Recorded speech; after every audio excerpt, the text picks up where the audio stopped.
106.8 MHz. Sur Facebook et YouTube, Radio AUDACE.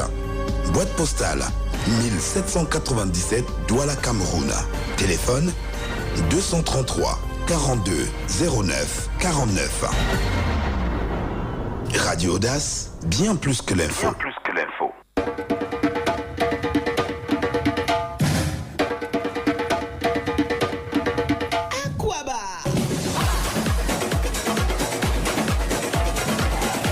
Vivez les moments de Cannes sur la 106.8 Radio AUDACE à Coeur.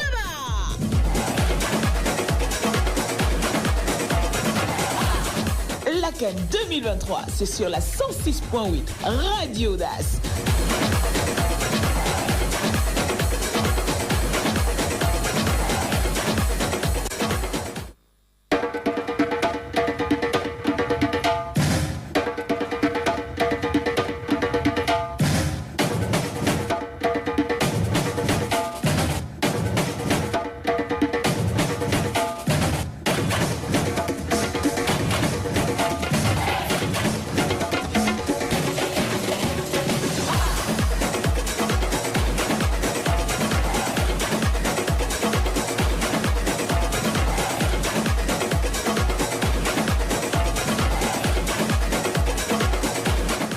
Seasonal greetings to you all, ladies and gentlemen, and welcome to joining us on today's edition of your program Au Coeur de la Cannes on Radio AUDACE.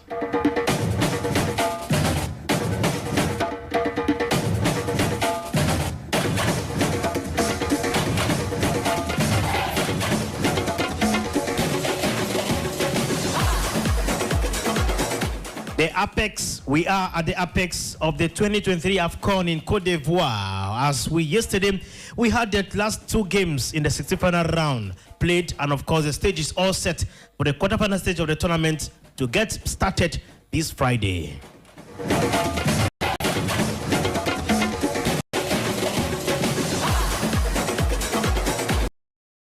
So he is getting the voice of Henry. Yesterday, pitting Burkina Faso against Mali, where to the total win over Burkina own goal by Ed, along with strike Amadou Gon Coulibaly Stadium. It took just 3 minutes for Mali to take the lead after a powerful Amadou Hadara to double the lead after doing well to turn his maker to unleash a powerful effort that was denied by the kick by the alert Kofi in the 35 minutes of play. Carried by the momentum, Eagles continued surging forward but wasted numerous opportunities as they took the slender lead into the break. Returning from the recess, Sinayako capitalized on a lapse of concentration after beating the offside trap to face the keeper and comfortably slot home with a just minute into the restart. A lifeline was given to the Stallions after Mohamed Konate's header effort came off the arm of Boubacar Koyate for VAR to award the penalty that was converted by the skipper Bertrand Traoré in the 57 minutes of play. The Stallions eventually gained their rhythm and piled on the pressure, but a resolute Mali defense kept them at bay as the Eagles saw into the quarterfinals to face tournament host Côte d'Ivoire on Saturday, February 3 in Baoké. Let's get the actors of Burkina Faso and Mali react after the end of that game. Déçu du résultat. Très déçu. Parce que si on ne moyenne pas, on ne moyenne pas. Voilà, on a une équipe avec des jeunes talents, des brillants joueurs qui ont fait leur preuve un peu partout. Donc, pour moi, nous, on est une équipe compétitive capable de remporter la CAN. Voilà, c'est un problème de coaching et ça n'a pas commencé aujourd'hui. L'utilisation des ressources humaines n'est pas ça. Voilà. Depuis les éliminatoires, on a crié. Oui. L'entraîneur n'a pas un niveau. Regardez la deuxième période là.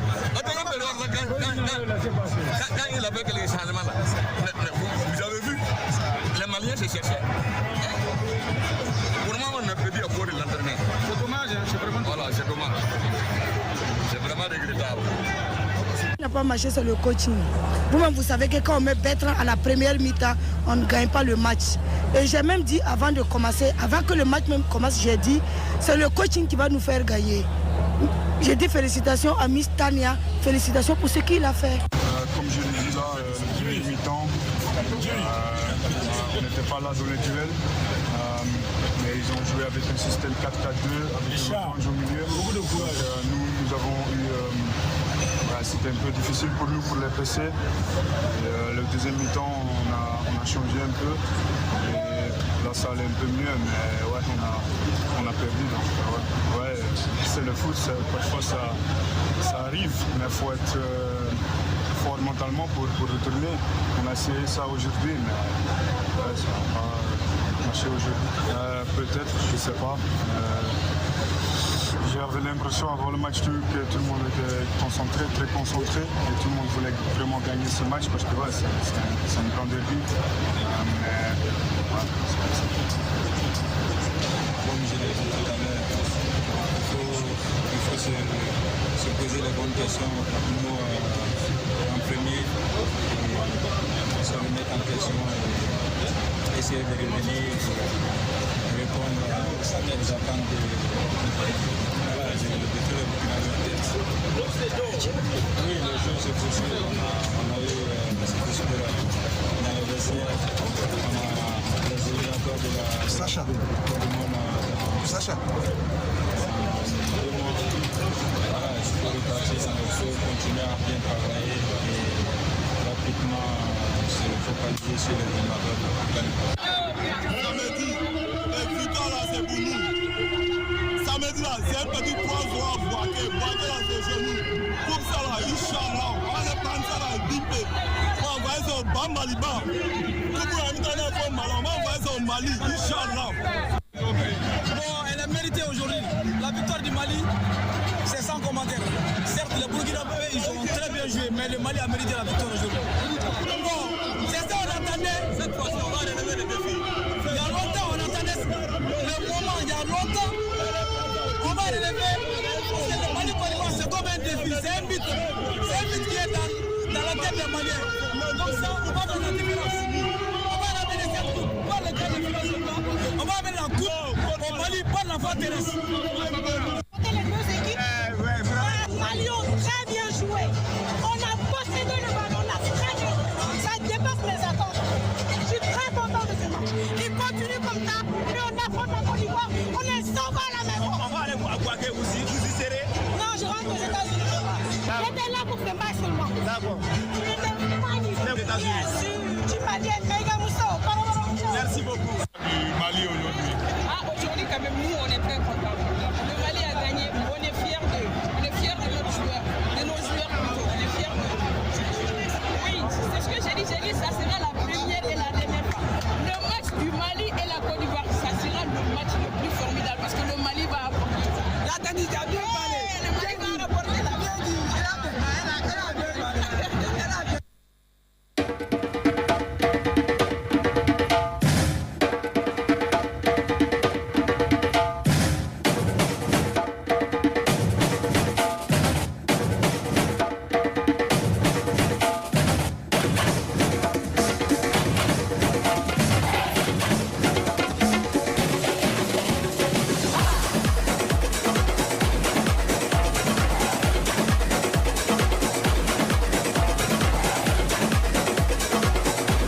And of course, after the game, Burkina Faso, Mali. Now let's move over to the second game we had last night against South Africa. The Bafanas of South Africa against the Atlas Lions of Morocco. Now, South Africa produced one of the major upsets in the Total Energies CAF Africa Cup of Nations Côte d'Ivoire 2023 after knocking out Morocco in a 2-0 win in the round of 16. The first half saw few goal-scoring opportunities being created. The Atlas Lions of Morocco got the best chances of the first half, but saw their goal being disallowed by the video assistant referee. The second half was opposite to what the first half provided in terms of drama and goals. South Africa took the lead in the 57 minutes of play when striker Evendes Magupa connected to a pass inside the 18-yard box to hit the ball into the bottom right corner of the net. After going down, Morocco had just one mission: to equalize. This led to the introduction of more forwards.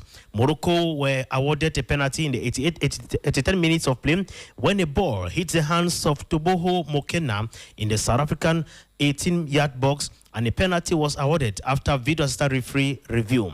Ashraf Hakimi stepped up to convert, but he ended up hitting the ball against the crossbar, and his effort went off the pitch. Relief it was for the South African enter after the miss, but the pressure was still on them. Soufiane Amrabat was shown the exit after a challenge on Mokena as last man, and was shown a second yellow, which was upgraded to a straight red card after video assistant referee review by referee Mahmoud Ismail. South Africa took advantage of the numerical disadvantages and added the second goal to seal the game thanks to a wonderful free kick by Tohobo Mokena. South Africa will play against Cape Verde on Saturday, February 3 at the Charles Konabani Stadium in Yamoussoukro at the quarterfinal stage of the tournament. Now let's get the actors of South Africa team react after their victory of yesterday. Man of the match, how do you feel at this particular moment? Honestly, I'm very happy to be where I am now, and I'm proud of the team because I think no one gave us a chance. After the first game, we lost to Mali, but we came back strong and we regrouped and we worked very hard to be where we are now. Okay, let's take two questions for the man of the match. Here. Wait, hold on, use the microphone. Emile Birok, Radio Mass Morocco. Congratulations. Thank you. What was the game plan? What was the main tactic to counter the team of Morocco? We knew Morocco, they are very strong on the side. They overlook the side with Hakimi, Onai and the winger. So we dealt with that and we closed their game plan because the center back, they didn't know where to pass the ball. So yeah. Okay, final question, gentlemen. Yeah, thank you. Velile from SABC. Tebza, congratulations for going through and also for the Man of the Match award. We've beaten a very strong team, number one in Africa, World Cup semi-finalist. What more can we expect now from this team, and where does this rank for you? Honestly, no expectations from us. We're going to take one game at a time because this tournament, we all can see it. No one can say who's going to win it. So the top 5 teams in Africa, they're all out. So it's up to us or other teams to take the trophy. And in 2019, we made it to quarterfinals. So it's not a surprise to South Africans that the quarterfinals are new to us. So we must take it a step higher because we must take we must take the national team to a better place than we found it. So yeah, I think that's our aim, our goal as a team, and yeah, we'll see. You said it was such an important game. You get to the next stage, how important will it be to you? I don't think that I have to tell you that I'm very happy today. We beat Morocco. And it's not only because we are in the quarterfinals, but beating a team like Morocco is something special. This is a very good team with very good players, but we did the right analysis. And the way we played, the tactic was the right one. The first half was nearly not a game. I thought that both teams were a little bit afraid of each other. But the second half, yes, the game was more open with a few chances for Morocco, but we scored. And that is always important, that you can score the first. After that, yes, we were a little bit lucky because Morocco started to playing power play with all the big players in front and high balls and very hard duels. So they had a few chances then. But after the second goal, the match was played. And we are in the quarterfinal. And we are very, very, very happy. but also because the players did what we asked. They fight from the first minute. They played very disciplined. And we knew that we wouldn't have 4, 5, 6 or 10 chances today against this team. But when we had a chance, we had to use it. And we did. And that was very important today, that few chances we had, that we could score.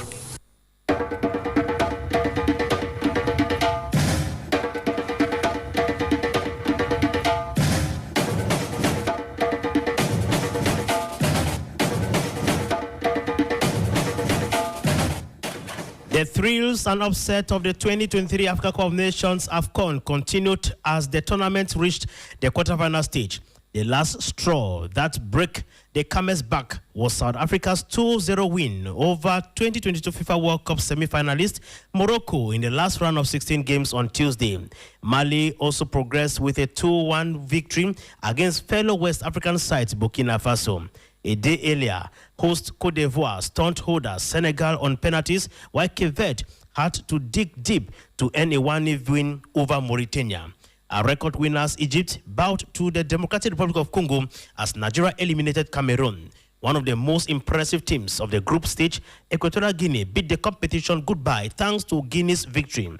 Angola will be making an appearance in the quarterfinals to face the Super Eagles after a resounding 3-0 victory over Namibia. Quarterfinal games will commence on Friday, February 2, with Nigeria facing Angola at the Félix Houphouët-Boigny Stadium in Abidjan. Let's look at the other fixtures. We have Nigeria to take on Angola, and of course that will be at 6 p.m. Cameroon time. DR Congo will lock horns with Guinea at 9 p.m. On Saturday, February 3, we shall be having 5 p.m. Mali to lock horns with Cote d'Ivoire, and of course Cape Verde to lock horns with South Africa. That's the standings as far as the quarterfinal stages are concerned. We are now I'm being joined by Jamia Tekendumbe. Good afternoon, Jamia. Yeah, good afternoon. How is the town? Good afternoon. How is the town of Boya this Wednesday? The town is good. We are calm and everything is calm. With a comforting message coming in from the governor asking that you should denounce separatist acts in your communities. Yeah, it's true. The local population has to collaborate with the forces of law and order. So that's the message. And so we have to just implement it. All right, Jamia, let's talk about the ongoing AFCON. The stage is set for the quarterfinal stage of the tournament to begin this Friday. Of course, we already know very well that South Africa sailed through after humiliating Morocco yesterday by 2-0. Mali clinched its ticket for this year's quarterfinal stage after beating sister side Burkina Faso 2-1. Yeah, like I said yesterday, it was going to be a tough game for all the four sides that were involved.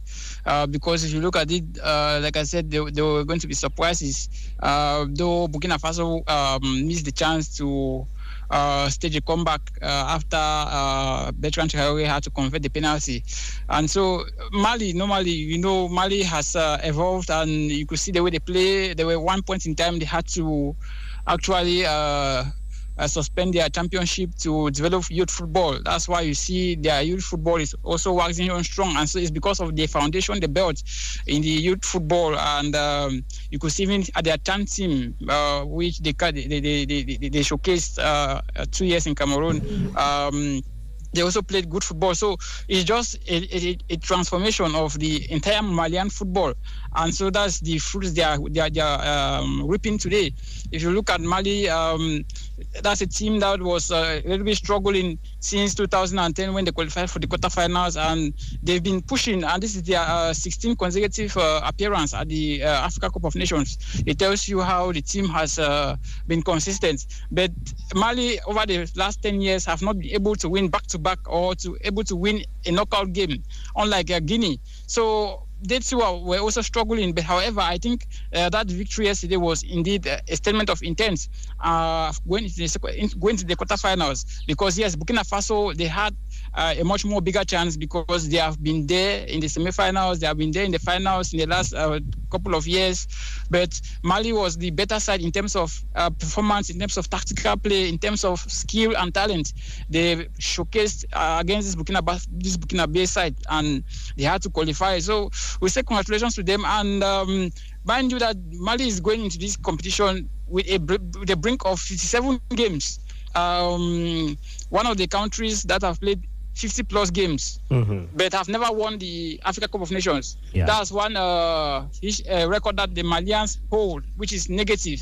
And so they are trying to outsmart this particular record by winning the Africa Cup of Nations, because most of the previous winners have actually played 50 plus games and they have won the Africa Cup of Nations. But Mali is that only team that has played those number of games but are unable to win the Cup of Nations. So this might just be an opportunity for Mali to actually win the competition. However, it's going to be tough because if you look at it, just 3 nations that have won the Africa Cup of Nations are in the last 8. You have Nigeria, Congo, and South Africa. I think those are the 3 teams that are actually involved who have won the competition before. So it tells you that the competition is growing. If you can only have just 3 teams who have won the competition in the last 8, then it tells us that the competition actually is moving to another level. So we might have a new champion, unlike in 2022 where we had a new name in the Africa Cup of Nations like Senegal. Yeah. So we might also have a new name, maybe in Mali, an Angola, maybe a Cape Verde. We might have such names popping up as far as the winners are concerned. So I think it's a good AFCON, and we saw it yesterday. And like you said, the second game yesterday was really, normally I expected this surprise. A bomber to bomber. Yeah. Yeah, the South Africans, I think they have undergone to some revolution. The South Africans, they've been noticed to qualify for a competition when they hosted. That's the trademark that has been for South Africa. Yeah. I can remember the last time they hosted, that was in 1996 when they first hosted. They made their debut. They won the competition and they qualified without host as a non-host country in 2004. But if you look at them, I think in the last 20 years they've qualified for just 2 AFCON which they have not hosted. That was in 2004 and 2019. So this is a third which they are qualifying, which they are not hosts. So they are always known to appear in competitions in appearing in competition as hosts. But this time around, I think Coach Hugo Bruce has done some transformation. He has done some building since he came in mid-2021 as coach of the Bafana. Yeah. And he has brought in, he has had some free hand to do whatever I want to do, and he has a choice of his players like Makwena and the rest. Those are players whom play for the South African League, and most of them play at Mamelodi Sundowns. And I think 10 of them, because the African teams or African clubs produce, I think Al Ali produced 10, Mamelodi Sundowns produced 10 for the South African team. So I think it is one identity. That's why you see the South African team actually flowing to the rhythm of Hugo Bruce, because they have been playing together in their league. So it is not difficult for them to gel. So that's why Hugo Bruce now had that opportunity. And then you could look at his tactics. That's when now you look at the intelligence of a coach. Yeah. Looking at the opponents that you play. That's the mistake that Robertson Bana did. Playing 3 defense against a Nigerian side that had Osimhen, that had Lukman, that had Iwobi. It was going to be difficult to contain that particular attack with a 3 defense man. So Hugo Bruce saw it and saw the Moroccan team was a far more vibrant team in terms of balance and good skill and talent, and had to play with the 4-4-2 system, and it works for him. You saw that the Moroccans found it difficult to penetrate the South Africans because of the compact nature of the formation, which had a lot of traffic at the level of the defense. 4-4-2 is a compact formation, which makes it difficult for the opponents to actually break in. So he had to do that and break the Moroccans on a counter. We saw the second goal. We saw the first goal, how the South Africans were played. So that's how coaches read games. So I think yesterday was just that day for Morocco to surrender. Since 2004, they've not been able to past the level of the first knockout rounds. I think it is something which the Moroccans have to actually rethink. Yes, they are the next host in 2025, but it doesn't guarantee them that they are going to host and win. So I think the South Africans have proven, they have proved me wrong. Yes, they are a team which are being tasked to go to competition as host, but I think this time around they have actually done some renovations as far as their national team is concerned. So I think going into the quarterfinal stage, I think they should be watched out for. Indeed, as you rightly said, South Africa should be a team to watch out for. We're having 8 teams left. We're having Angola, Nigeria, Guinea, DR Congo, Cape Verde, Ivory Coast, Mali, South Africa. And of course, all of these teams, no one saw them coming this far in this year's tournament, I guess. Yeah, that's the beauty of the African game. You know, the African game, like we said, it is a competition that has evolved, and with the extension of the number of teams from 16 to 24, has actually helped these younger nations. We saw the first impact, Burundi and Madagascar, making their debut in the first edition, which has 24 teams. We saw Madagascar going all the way to the quarterfinals. So it is that opportunity for the young teams to grow in the African football sphere. And that is why you've seen a lot of transformation. Comoros Islands coming in to qualify in a group where they had Ghana in 2021. So it tells you that the competition has grown. And with that extension of teams, we're giving opportunity to these smaller countries to also beef up their football landscape, has also helped and have created a big impact. And I foresaw this coming because of the way the teams played in the in the group stage. I foresaw that a lot of surprises were going to happen, and it shows that things are not going to be. Those surprises are going to continue. I'm so likely to surprise that Angola beat Nigeria in the quarterfinals.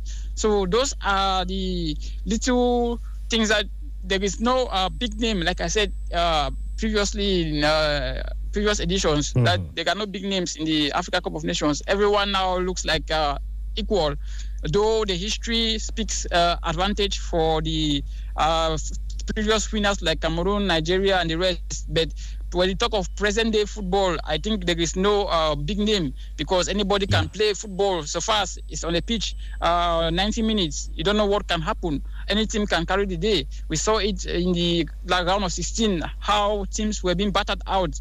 We saw how Senegal were battered out. We saw how Cameroon was battered out.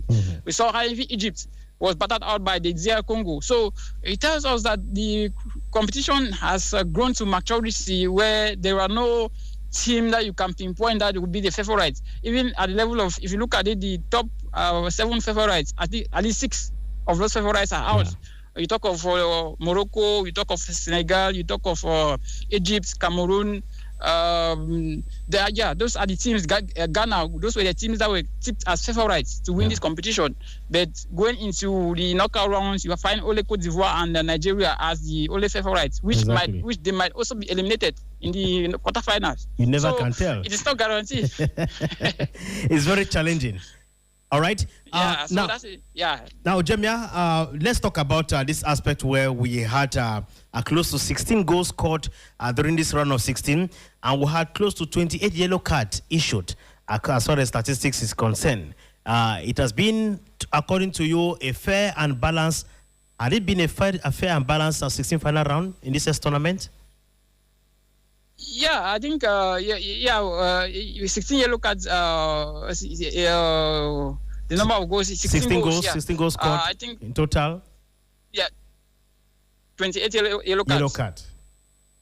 Yeah, I think there was one red card yesterday against the match Morocco against South Africa. They gave Amrabat a red card for his clumsy tackle on the South African player, which led to the second goal of South Africa. So, well, it is a little bit fair, unlike compared to the knockout rounds, which had, the group stage, which had close to more than 100 red cards, 100 yellow cards or so, and had 4 red cards. But I think it is fair, it's a knockout. And knockout, there are no room for errors. And so there is that huge physicality, there is that huge intensity in the knockout, because this might just be your last game. And so you must be able to put your all in a particular game to ensure that you get a positive result. That is why you see the yellow cards actually increasing to 28. Mm-hmm. But however, the goals, I think it's a knockout to have 16 goals scored in the round of 16. I think it shows that the attackers are doing well, because if you look at the group stage, the conversion rate was 15%, because they had close to 521 shots on goal. During the group stage, only 15% were able to be converted. That made 89 goals scored in the group stage. So now you have the knockout rounds, the round of 16, you have 16 goals scored. I think it is fair to say at that level, because at this level, it's not about points. It's all about win and you are out. Yeah. So that's why you see some teams might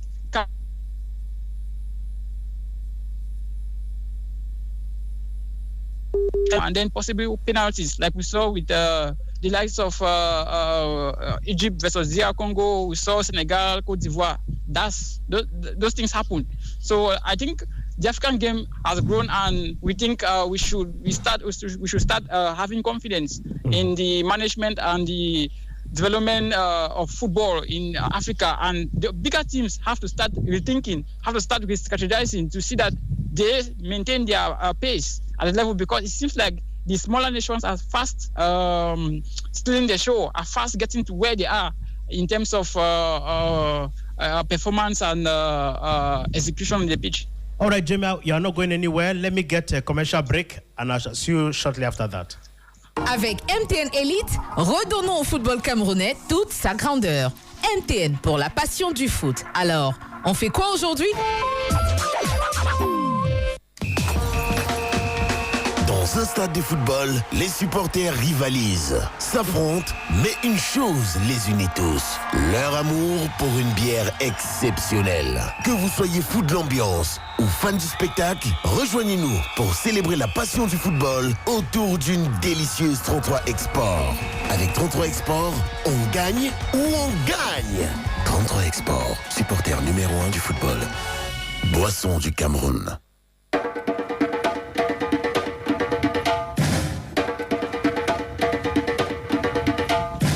Welcome back, ladies and gentlemen. Perhaps you are joining us at this hour. You are live on your program Au Coeur de la CAN on our Facebook channel, Radio AUDACE. We are streaming live as well as on YouTube channel at Radio AUDACE, where you can equally get hold of the program at your disposal. Now, Jamia, welcome back. Let's talk about the shocking aspect of it all, is that those who represented Africa at the just ended FIFA World Cup in Qatar were all bundled out from this competition. They are nowhere to be found at this quarter-final stage of this year's tournament. The World Cup is different. This is the AFCON. And so with the AFCON, you know, the Moroccans, they know themselves that they are actually favorites in the AFCON. But that's why most of these small teams actually pinpoint these favorites to defeat them. But at the World Cup, Morocco were not as the favorite. They were like the outsiders, if I can put it that way. Defeated like the likes of Portugal in the quarterfinals was indeed a kind of defeating Spain. So you understand, they were like the underdogs in the World Cup. But now in this, the AFCON, they are the favorites. And so everybody wants to beat you. So that's why you see the South Africans had to come up with their own strategy. Like I said, Hugo Bruce knew that that's a team that had a good balance, a good spine, which going into that particular game. And so they had a good organization in terms of their play, in terms of their tactics. Reasons why he had to come in with the 4-4-2 system to block any move from the Moroccans. So the Moroccans, I think they've been suffering a hurdle, which I think it is affecting them. Ever since 2004, where they played the finals, they've never crossed the quarterfinals or the round of 16. The last time they crossed the round of 16 was in 2021. That's when they won, I think, Malawi 2-1 in the round of 16, and then were defeated by Egypt in that particular edition. So, but since then, I think they have been struggling. They have not played the semi-finals for a very long time. So, the Moroccan team, I think, they have a good team. They've always produced good players in different editions. But it's all about the experience, all about the strategy, how you go and how you face opponents at the level of the knockout rounds. That's what makes them, because at the group stage, they're always favorites in their various groups. We saw them in 2021, we saw them in 2017, we saw them in this particular year. They've always been favorites in their group, and they have proven that. But going into the knockout rounds has been a difficult task for this Moroccan side. And so that is why they keep on being eliminated at this particular stage. So I think maybe next year, which they are to host the competition, I think they will have some pressure, which they might have to give their all to ensure that they get to the finals. We saw how frustrated they were yesterday. They were even giving the penalty, which Hakimi squandered. So it tells us that the team was not psychologically prepared for that game. Yes, they missed Ziyech. That was indeed a psychological negative impact on them, and missing such a player through injury was another big blow. So, but however, they still had a squad that could go all the way to defeat South Africa. But it was all about the purpose, the composure. Maybe they thought they had the confidence with the coming of their coach. He had a booster, because the suspension of their coach actually made them struggle against the likes of Zambia. But I think when the coach came in back at the touchline, we knew it was going to revive the psychological booster of the team, but that didn't work for them, and they had to suffer the consequences. So they just have to go back, and next year they are not going to play the qualifiers. They are just going there to prepare to host the competition and to welcome the other African teams that will join them in 2025. So I think there, with the home advantage, they can be able to break the curse since 1976, which they last won the competition, defeating Guinea. They might just have to win their second AFCON at home. All right, Jamie, let's talk about, we are now talking about the quarterfinal stage of this competition that begins on Friday. And of course, we're having Angola, Cape Verde, Cote d'Ivoire, DR Congo, Guinea, Mali, Nigeria, and South Africa. But aside of this, we have just two teams that have are regular customers, like Cote d'Ivoire and Nigeria. We have just fresh men into this business of today. Now, when you look at the standings this far, where does your heart beat? Well, normally, bookmakers will still tell you that Nigeria, Cote d'Ivoire should be the favorites at this level, because before the competition started, they were already favorites, lifting the trophy. So now that they are there, everybody is looking at them to be the favorites to win the competition. Though we have previous winners like DR Congo and South Africa, who have won it long time ago. South Africa 96, DR Congo, the last one in 1974. So the time frame of DR Congo is so long, 50 years down the lane, no trophy. So you put them as maybe outsiders at this level. But the two contenders, I think Nigeria and Cote d'Ivoire. Cote d'Ivoire as hosts, they want to win it again for the third time. Nigeria too want to win it again since 2013 for the fourth time. So that hunger will be there, but not leaving out these young teams. I'm talking of Angola, Cape Verde, South Africa. South Africa, like I said, they have been revolutionizing their football. Their league has been competitive. We saw that the player who scored, Makwena, who scored the goal yesterday, was the most valuable player of the South African league last football season. Exactly. So it tells you how strong the league is competitive. Unlike in Cameroon, where we had our own Emmanuel Mahop, who was left from the squad of Coach Gobeson Banak. So it tells you that the South African league has evolved. So you can't write these teams out. You can write the likes of Mali. Like I said, Mali are looking forward to win this competition because because of the records which they have in terms of playing the AFCON. More than 15 games. I think only Nigeria and Cote d'Ivoire matched them to that record in terms of playing 50+ games in the AFCON. So they want to showcase that. They want to showcase why they are playing 50+ games in the AFCON by winning it. So you cannot write them out as far as this game is concerned. So all the teams, they still have an equal chance to qualify for the last four. But like I said, Nigeria and Cote d'Ivoire, they are the favorites to this particular quarterfinals. But like I said yesterday, Morocco had a chance, or had a bigger chance, but there are still surprises to occur. So likewise, the quarterfinals too. When you talk of these two big nations, the other nations too can also spring surprises, which might also lead to the drama again that we have always been seeing in this particular AFCON. All right. Now, Jamia, we have been able to follow this competition from January 13 right up to today, the 31st.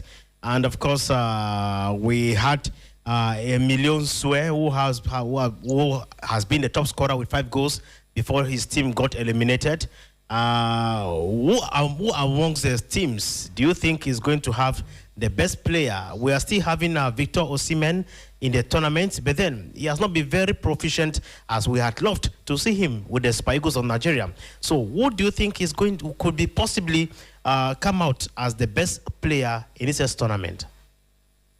Yeah, we have, I think, Gilberto of Angola. The guy has got, I think, 4 goals, the player from Angola, with 4 goals. I think that's Gilberto also, if I'm not mistaken. You have also Makwena for South Africa. Those are top players who can win the valuable player of the tournament. We have also Victor Osimhen, because of his work rates. At the time when the Nigerians needed him most, he performed well during the round of 16 clash. So it was going to be, those are the players, I think. You come to Cote d'Ivoire, I think there is really none that I can pinpoint in Cote d'Ivoire to win the most valuable player. But like I said, the player from Angola, because he has 4 goals. And so if he scores again, maybe 2 goals, he's going to win the top scorer award. Because now, as it stands now, he's going to he's going to demand from Equatorial Guinea because he has played less matches. So that is it. So and then you look at Mali too. I think Mali too have a good squad where a valuable player can come from there.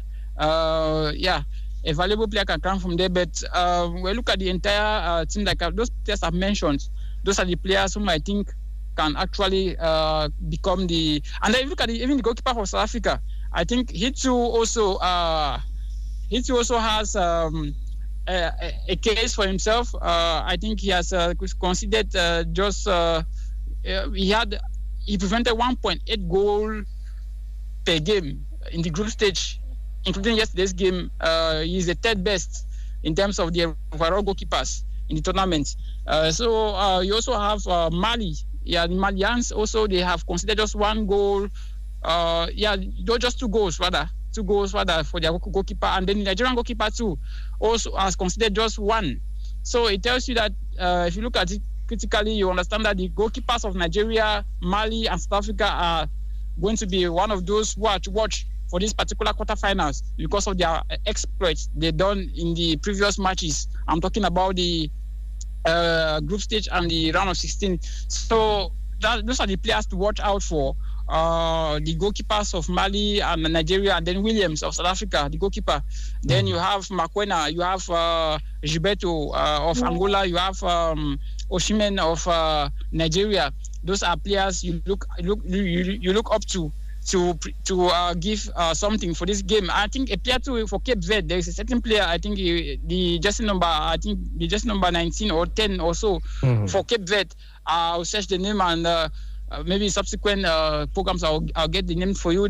Those are players who also have potential to become the most valuable player of the tournament when it comes to this AFCON. But the AFCON in its entirety has produced, so far, it has produced good memories, great memories. It's a great tournament so far, where we saw records like Mozambique now became the team with the most number of games without a win in the AFCON, with 15 games without a win.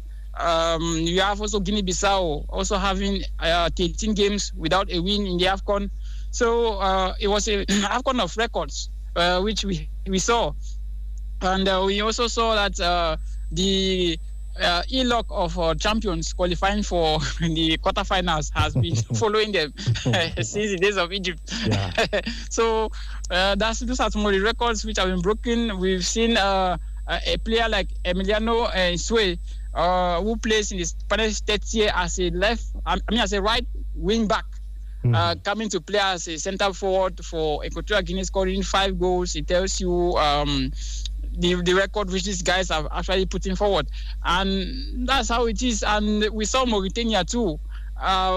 qualifying for the round of 16, which is a hand of applause to this Mauritanian side. Nobody gave them a chance to qualify from that particular group, but they qualified at the expense of other teams. So the competition, for the first time, we are not going to see Egypt, Morocco, Cameroon, Senegal in the quarterfinals of the AFCON. It's really something to look into and say we are getting towards a football revolution in Africa, where there are no big names, and those are these manifestations that we know that football is not left in the hands of Cameroon or Egypt or the likes of Senegal, but also the other small teams can also come in to try to get something from this particular AFCON. Very important there, Jimmy Ateke. We think that the match or the competition in general has been able to give us plenty of surprises. No one saw it coming, but we think that it is a football revolution, as you rightly put it, which of course is ongoing. And we hope that in 2025, these big teams that are returning home at this stage of the competition are going back to the drawing board so that they can correct their errors, so that when they come back in 2025, they should be able to come back much more stronger. Yeah, I think they have to go back to their drawing boards, because if you look at it, like Cameroon, I always cite the case of Cameroon. One of the lessons which I outlined for Cameroon is that we have to go back to grassroots football, not depending on these binationals who come in and they play football like any other normal day. The binationals do not understand the meaning of putting the green yellow going into the pitch. They don't understand that patriotism aspect of it. They have lived their lives in France. Some have lived in England and so forth. They don't understand the growth of our football. They don't understand how the fighting spirit is working for our football. So bringing them in, to me, is not a good idea, because it wipes away that fighting spirit. You could see how they played in this particular AFCON. There was no engagement. There was no determination. There was no fighting spirit for the guys. So I think we have to go back, follow the Senegalese route or the Senegalese model. Instead, the Senegalese copied from us, because even before the team that won the 84 AFCON was built from the 1980s. That team went to the Junior World Cup and grown to maturity in 1984 and won the AFCON. The team that had the likes of Abega Théophile, Roger Miller, those were guys who went to the Junior World Cup in Australia and did marvelous job. And so they were only taken there to be reinforced and to be trained. They had that lion spirit. The second generation of players came from academies like Brazzaville Cameroon and the likes of Kaji Sports Academy. We had Samuel Eto'o from Kaji. We had Rigobert from Brazzaville Cameroon. We had Marc-Vivien Fouet from this Brazzaville Cameroon. So most of them came from there. That's why I had that lion spirit in 2000 and 2002. So it seems as if we threw away the script that we used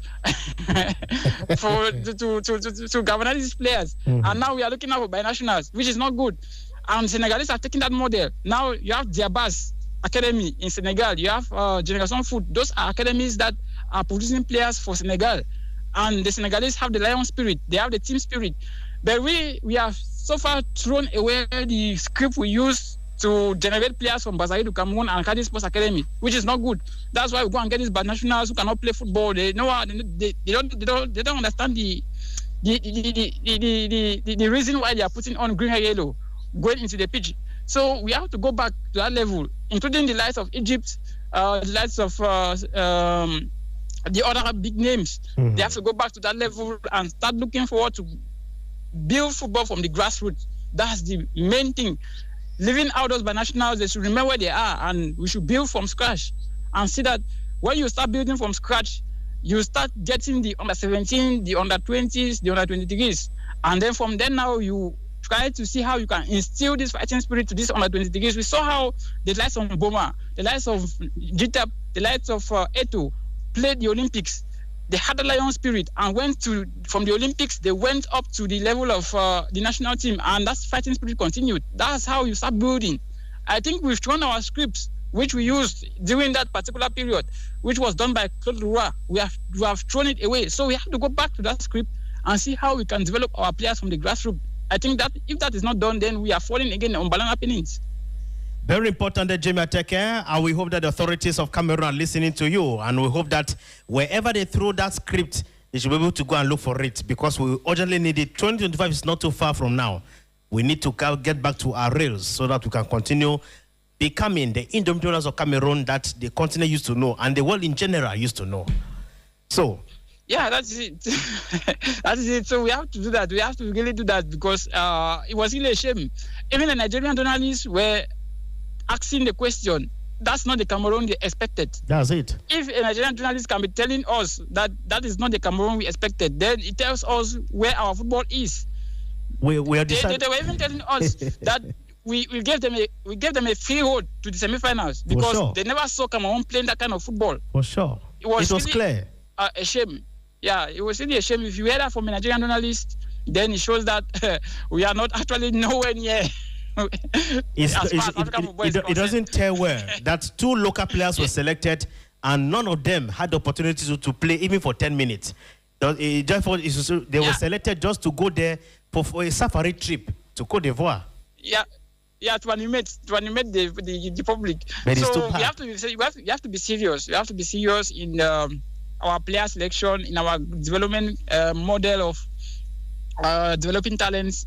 We have to be serious in those aspects, because countries are fast copying. For sure. They are taking the show. Cape Verde, who knew Cape Verde before 2010? Nobody knew Cape Verde. Yeah. Nobody knew Mauritania before 2010. Nobody knew Comoros Island before 2010. Nobody knew Angola. Nobody knew all these teams. But look at how they are. They have gone through a revolution, and see where they are. They are the ones leading at the level of the AFCON. So we have to go back to that script. I think that script has to be readjusted, readdressed, and see how we can amend it to better our football. I think if that is not done, then we are doomed for another failure. Because we have to play Angola and Cape Verde in the qualifiers of the World Cup. So those are the teams that are in the quarterfinals now. So how then do we tackle them? We have to find a way, look for a management strategy, look for a development model that can work for Cameroon football. If not, then I think we are missing the points. All right, Jamie Ateke, thank you for being there for us today. We are coming to the end of today's edition of the program already. And of course, we hope to be back again tomorrow to talk about Cameroon, Team Cameroon. There are so many rumors on social media. A new coach is coming, a new coach is not coming. If a new coach is coming, who should that personality be? What should he be able to bring into the national team? Should he come in again with the affair or the story of reconstruction, or he should come ready to use local players, just like what Hugo Bros is doing in South Africa? 11 local players were selected, 8 have been used already, and it tells us well that the 8 have been very efficient with the team. That's just what we shall be talking about tomorrow in the course of the program Au Coeur de la CAN on Radio DAS. Thank you, Jamia. Yeah, it's always a pleasure to be your platform, and hope the listeners enjoyed it, and that's the only way we can contribute to nation building. At least one thing they can retain is that the booklet that was used to revive Cameroon's football they will need to go back and look where we kept it. Maybe the archive, the National Archive, National Archive annex in Boya, or the National Archive in Yaoundé. We are going to see where that book is. Yeah, you have to get the scripts, because it's really terrible. It's aching where we see our national team perform the way they performed. Yeah. And even seeing Nigeria defeating us, humiliating us.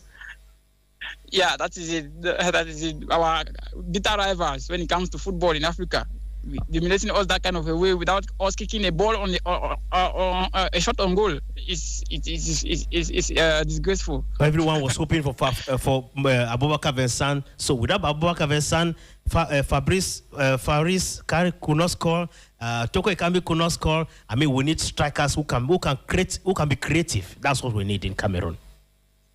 Yeah, that is it. All right, Jamie, I'll see you tomorrow. Let's keep our rendezvous for tomorrow at 2 p.m. on the same platform to talk about how you and I, as Cameroonians, you and I, as the sons and daughters of this great nation, we can better change the narrative when it comes to soccer. Yes, we cannot continue winning all the time, but at least if you want to lose, let us lose gently. Let us lose in a comfortable way, not disgracefully. That's what we shall be talking about tomorrow in the course of this program. So, I had Monsieur Le Maire, the audio console, as my technician.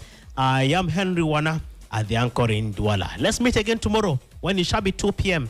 Good afternoon and God bless Cameroon. Bye-bye.